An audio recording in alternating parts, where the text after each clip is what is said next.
Good afternoon everyone. This is Kuya King once again para po sa ating vlog for this afternoon. So, ako po ngayon ay may hawak na isang kawayan po.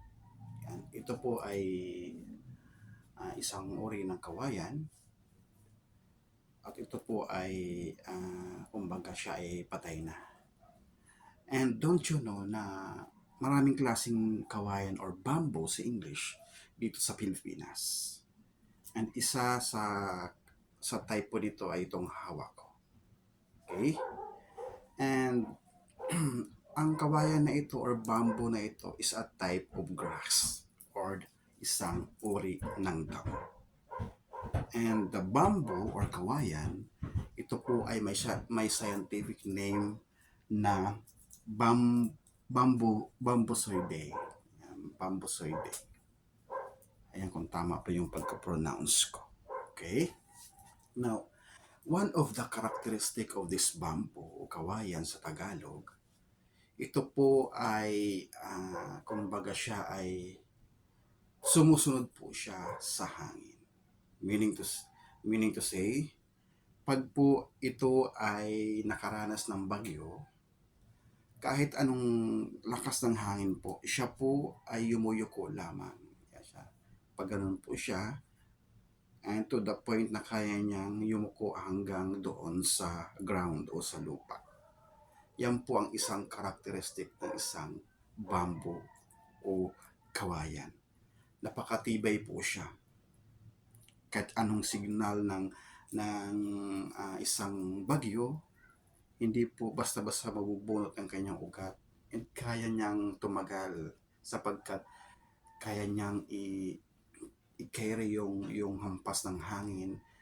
Kumbaga, kaya niyang makiayon kung saan yung takbo ng hangin. Bakit po kaya ito ang hawak ko? Yung nais kong ipakita sa inyo sa this afternoon, mga kuya. Sapagkat, kung ating ihalin tulad sa buhay ng isang tao, so isang tao, lahat po tayo ay may pinagdadaanan sa buhay. Each one of us ay dumaraan sa mga struggle, sa mga problem, sa mga tinatawag na kahirapan sa buhay natin. Siguro naman walang taong hindi nakakaranas ng problema. Lahat tayo nakakaranas. Depende nga ng yung weight o yung bigat ng problem o anong klaseng problem na mayroon tayo. But ang nais ko pong ipunto sa hapong ito is nawa ma-impart natin sa ating buhay yung isang karakteristik ng isang kawayan na kaya niyang tumagal sa bagyo, sa lakas ng hangin, kaya niyang yumuko, kaya niyang makiayon, kaya niyang sumabay sa agos o sa hampas ng hangin. Ganon din po dapat ang isang tao.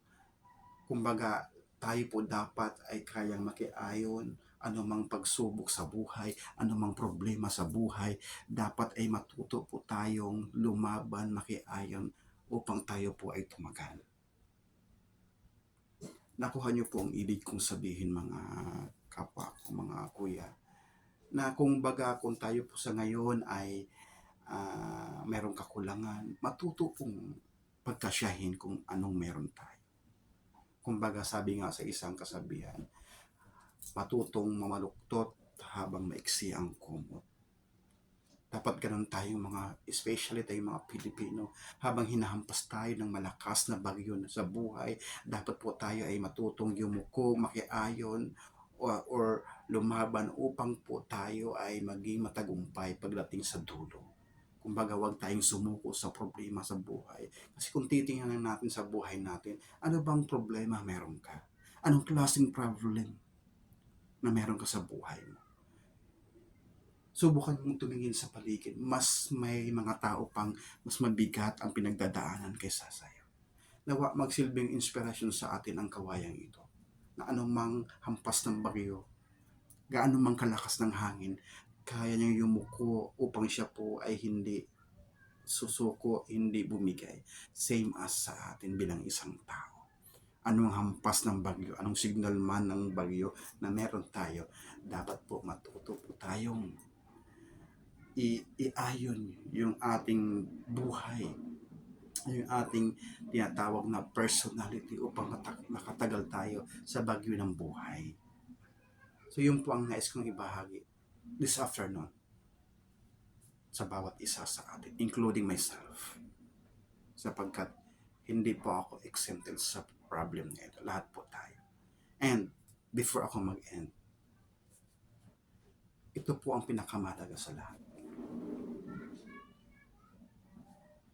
Matuto po tayong pagtiwala sa ating Diyos. Kasi higit sa lahat, siyang nakakaalam. Sabi nga po sa aklat ng Corinthians 10:13, wala pang pagsubok na ibinigay ang Diyos na hindi nasa ng ibang tao. Bagkus tapat ang Diyos, sa oras ng pagsubok, hindi niyang hahayaan na ikaw po ay matatalo. Magbibigay ang Diyos ng solusyon, ng lakas upang magtagumpay ka sa pagsubok sa buhay. Lamang po sa hapong ito. God bless us all. Thank you.